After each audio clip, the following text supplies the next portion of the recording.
Hey guys, welcome to another video. And आज की video में हम बात करने वाले हैं टर्बो चार्जर की, MGU-H की, टर्बो लैग की। एंड जो MGU-K होगा वो मैं अगले वाले वीडियो में बताऊंगा। एंड ये वीडियो देखने से पहले आप जो है वो मेरी पुरानी जो लास्ट वाली वीडियो थी मर्सिडीज़ का लूप होल, उसमें मैंने हाउ इंजन वर्क्स बताया है। अगर वो वीडियो आप देख के आएंगे तो ये वीडियो और आपको अच्छे से समझेगी, वरना ये तो समझने ही वाली है, बट और अच्छे से समझने के लिए वो वीडियो देख के आना। तो वीडियो को एंड तक पूरा देखना। एंड अगर आप F1 को पूरे डिटेल से जानना चाहते हैं तो ये video one of the important video है। ये वीडियो आपको जो फार्मूला 1 के न्यू रूल्स एंड रेगुलेशंस है उसको समझने में हेल्प करेगा। एंड FIA ने ऐसा क्यों किया है ये भी आपको समझने में हेल्प होगी। एंड ड्राइवर्स एंड टीम्स क्या इसको एक बोरिंग थिंग मानते हैं या क्या सारी चीज़ें हैं वो मैं आपको बताऊंगा। एंड इससे क्या F1 बोरिंग हो चुका है, ये भी सारी चीज़ों के जो जवाब है वो आपको इस वीडियो के एंड तक मिल जाएंगे। एंड लास्ट में आपको थोड़े एक एक्स्ट्रा फैक्ट्स भी है तो वो भी पूरे देखना। तो जैसे आप मेरे सामने इमेज में देख सकते हैं, एंड मैं आपको अभी सबसे पहले टर्बो चार्जर का क्या यूज़ है ये मैं बताऊंगा। बिकॉज अगर आप टर्बो चार्जर क्यों यूज़ होता है ये नहीं समझे तो आप MGU-H का इम्पोर्टेंस नहीं समझ पाएगी फार्मूला 1 में। तो फर्स्ट हम बात करते हैं टर्बो चार्जर की। तो टर्बो चार्जर जो होता है वो जो इंटरनल कंबशन इंजन होता है उसके स्टार्टिंग से लेकर एंड तक जितनी भी सारी प्रोसेस होती है उसके बीच में मतलब टर्बो चार्जर के बीच में IC इंजन फिट होता है। एंड स्टार्टिंग एंड एंड में एंड बीच में एक शाफ्ट होती है। शाफ्ट क्या होता है? जो रोटेटिंग चीज़ होती है जो पावर ट्रांसफ़र करती है। इन शॉर्ट आसान भाषा में जितनी भी सारी चीज़ें बताऊंगा आसान भाषा में बताऊंगा। तो जैसे आपने इंटरनल कंबशन समझा होगा कि हवा आती है, फिर कंप्रेस करती है, फिर इग्नाइट होती है एंड फिर एग्जॉस्ट बाहर जाता है। तो जब एग्जॉस्ट बाहर जाता है तो वो जो एग्जॉस्ट की एनर्जी है वो वेस्टेज है इन टर्म्स ऑफ इंजीनियर्स। तो इंजीनियर्स ने क्या किया, वो जो एग्जॉस्ट है वो एग्जॉस्ट से निकली हुई हवा को जो है उसके एंड में एक टरबाइन लगा दिया। एंड टरबाइन लगाने से क्या हुआ, वो टरबाइन घूमेगा। एंड वो अगर टरबाइन घूम रहा है तो टरबाइन जो घूम रहा है वो शाफ्ट से कनेक्टेड है। तो एंड वो शाफ्ट से कनेक्टेड है एंड वो आप देख सकते हैं वो स्टार्टिंग में जा रहा है। एंड स्टार्टिंग में क्या है, कंप्रेसर है, बीच में शाफ्ट है एंड एंड में टरबाइन है। तो जैसे टरबाइन घूमा शाफ्ट की पावर जो है वो कंप्रेसर गई। और कंप्रेसर क्या करता है, कंप्रेसर जो है वो हवा को कंप्रेस करता है और उसका वॉल्यूम घटा के उसकी मतलब कंप्रेशन बढ़ा देता है इन शॉर्ट। तो अगर हवा ज़्यादा कंप्रेस है तो वो जो कंप्रेस हवा है वो फिर से इंजन में जाएगी। जैसे वो मैंने बताया था इनलेट वाल्व होता है। तो सोचो अगर वो इनलेट वाल्व में अगर नॉर्मल हवा की जगह पहले से और कंप्रेस्ड हवा जाएगी तो जब इग्नाइट होगा तो वो और एनर्जी बूस्ट करेगी। तो बेसिकली यही काम होता है एक टर्बो चार्जर का। उसके बाद आता है मतलब सिंगल स्टेज टरबाइन वाला, डबल स्टेज टरबाइन। आपने बहुत सारे ऐसे मतलब वर्ड्स सुने होंगे, सिंगल स्टेज, डबल स्टेज। तो ये इन शॉर्ट एक आसान भाषा में बताओ कि ये टरबाइन से रिलेटेड भी होता है एंड आगे बहुत सारी चीज़ें होती है, बट इन शॉर्ट मैं आपको बता रहा हूँ। तो होप आपको टर्बो चार्जर का जो यूज़ है वो समझा होगा। तो जो एग्जॉस्ट से हवा जाती है वो टरबाइन घूमता है उससे, एंड टरबाइन जो घूमता है उससे वो टरबाइन जो घूमता है वो पावर शाफ्ट में जाती है। एंड शाफ्ट से जो घूमता है वो कंप्रेसर घूमता है। एंड शाफ्ट से कंप्रेसर घूमने के बाद जो हवा वो इनलेट करते हैं उसको कंप्रेस कर देता है, बिकॉज कंप्रेसर का काम है कंप्रेस करना। तो होप आप ये फर्स्ट टर्बो चार्जर वाली थिंग है वो समझ गए होंगे। अब इसके बाद बात करते हैं MGU-H की। ये इंपॉर्टेंट है, बड़ा ध्यान से सुनना। तो MGU-H का फुल फॉर्म है जिसमें M का मतलब मोटर होता है, G का मतलब जनरेटर होता है, U का मतलब यूनिट होता है, मतलब वो motor generator unit, and H का मतलब वो जो MGU-H चल रहा है वो इन द फॉर्म ऑफ मतलब वो जो चल रहा है उसका मेन सोर्स हीट है। तो हीट, इसलिए वो MGU-H। तो इसको और अच्छे समझने के लिए आपको हर एक वर्ड को समझना पड़ेगा। तो पहले क्या होता है, पहले मोटर क्या काम करती है, जो इलेक्ट्रिसिटी की जो एनर्जी होती है उसको मैकेनिकल में कन्वर्ट करती है। फिर जनरेटर क्या होता है, जो मैकेनिकल एनर्जी होती है उसको इलेक्ट्रिसिटी में कन्वर्ट करती है। मतलब यूनिट तो हीट मतलब हीट।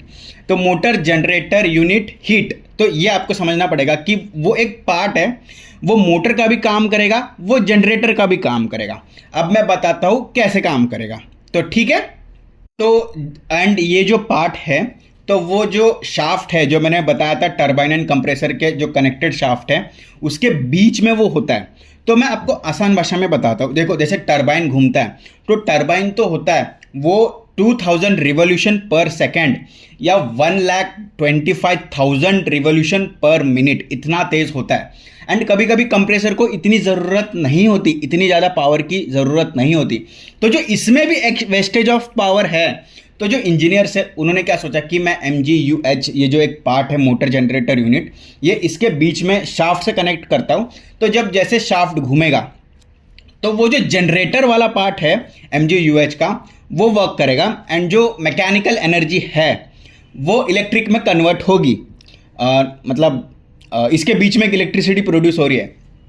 तो अब ये इलेक्ट्रिसिटी या तो बैटरी में स्टोरेज होगी या तो MGU-K में जाएगा। ठीक है, अब ये MGU-K में जाके इसको 2026 में बैन क्यों किया है MGU-H को, ये जानना बहुत ज़्यादा ज़रूरी है। एंड ये आगे वाली वीडियो में आएगा, आने वाले पार्ट में, MGU-K वाले पार्ट में। तो पहले इसमें आप पूरा समझना ये वर्किंग कैसे करता है। तो जैसे ही ये इलेक्ट्रिसिटी बनी या तो वो बैटरी में जाएगी या तो MGU-K में डायरेक्टली जाएगी। ठीक है, तो जब अभी समझो जैसे वो 1,25,000 रेवोल्यूशन पे टरबाइन घूमता है तो एक टर्बो लैग करके चीज़ होती है। जैसे आप गाड़ी स्लो करते हो तो एग्जॉस्ट जो होता है वो एग्जॉस्ट भी स्लो हो जाता है, जिसकी वजह से टरबाइन घूमता नहीं है। एंड टरबाइन ऐसा नहीं है कि मतलब स्टार्टिंग के थोड़ा सा भी उसको हीट मिली तो नहीं, उसको भी एक सर्टन RPM चाहिए होता है इंजन का, जिसके बाद वो घूमती है। तो जैसे ही आपकी गाड़ी एकदम 3,000 4,000 5,000 RPM में आएगी तो वो जो टरबाइन है वो घूमेगा नहीं। एंड अगर टरबाइन नहीं घूमेगा तो कंप्रेसर नहीं घूमेगा, एंड कंप्रेसर नहीं घूमा तो वो कंप्रेस्ड एयर है वो इंजन के पास नहीं जाएगी। तो ये भी एक प्रॉब्लम है कि हमें इंस्टेंट एनर्जी नहीं मिलेगी आफ्टर गाड़ी स्लो करने के बाद। तो इसमें जो मोटर वाली चीज़ है वो काम आती है। तो मोटर में क्या होता है, जैसे वो ऑलरेडी इलेक्ट्रिसिटी प्रोड्यूस हुई है उसको हम फिर से मैकेनिकल में कन्वर्ट करते हैं। एंड इसमें क्या होता है, हम जो MGU-H लगा हुआ है उसमें जो इलेक्ट्रिसिटी हमने बनाई है वही इलेक्ट्रिसिटी से हम मोटर को तेज़ घुमाते हैं, जिसके वजह से जो लैग होता है, लैग मतलब टर्बो लैग क्या होता है, यही जो गैप होता है कुछ सेकेंड्स का, यही लैग को हम कन्वर्ट कर देते हैं MGU-H की वजह से एंड इस लैग को ख़त्म कर देते हैं। वो जो इलेक्ट्रिसिटी प्रोड्यूस हुई है उससे हम मोटर वाला काम करते हैं एंड इससे जो है हम शाफ्ट घुमाते हैं। एंड शाफ्ट घुमाने से जो कंप्रेसर है वो घूमता है। तो हमें जो है 2 से 3 से 4 सेकंड का जो है पर इसमें बहुत बड़ा एडवांटेज मिलता है। इसलिए फार्मूला 1 में ये बहुत इम्पॉर्टेंट चीज़ है।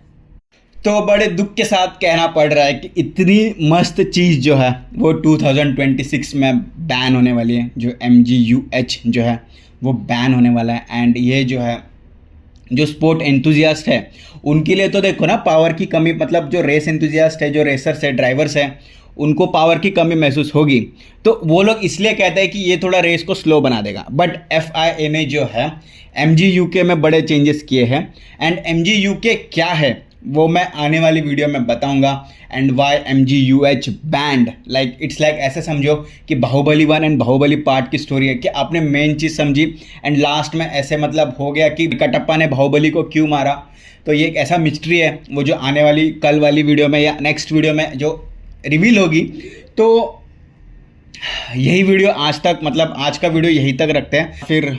एंड मैंने जितनी आसान भाषा में समझाने की कोशिश की है उतनी आसान भाषा समझाने की मतलब रखी है मैंने। And I know it's very tough for me to explain all this in very simple terms. तो आपका एक कमेंट करना ज़रूर बनता है, बताना मुझे कि आपको ये वीडियो कैसा लगा। फॉर दिस थिंग ओनली, मैं ऐसे कभी मांगता नहीं हूँ, बट स्टिल तो होप आपको ये वीडियो समझ आ गया होगा। एंड अगर आपको समझ आया तो अपना एक लाइक छोड़ना, शेयर छोड़ना, कमेंट छोड़ना एंड बताना कि आपको कौन सा पार्ट समझ नहीं आएगा। मैं डेफिनेटली जो है कमेंट में उसका जो है वो बताऊंगा।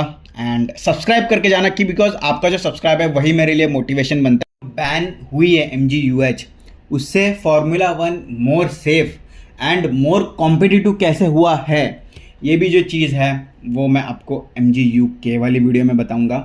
तो चैनल को सब्सक्राइब करके जाना। तो चलो बाय।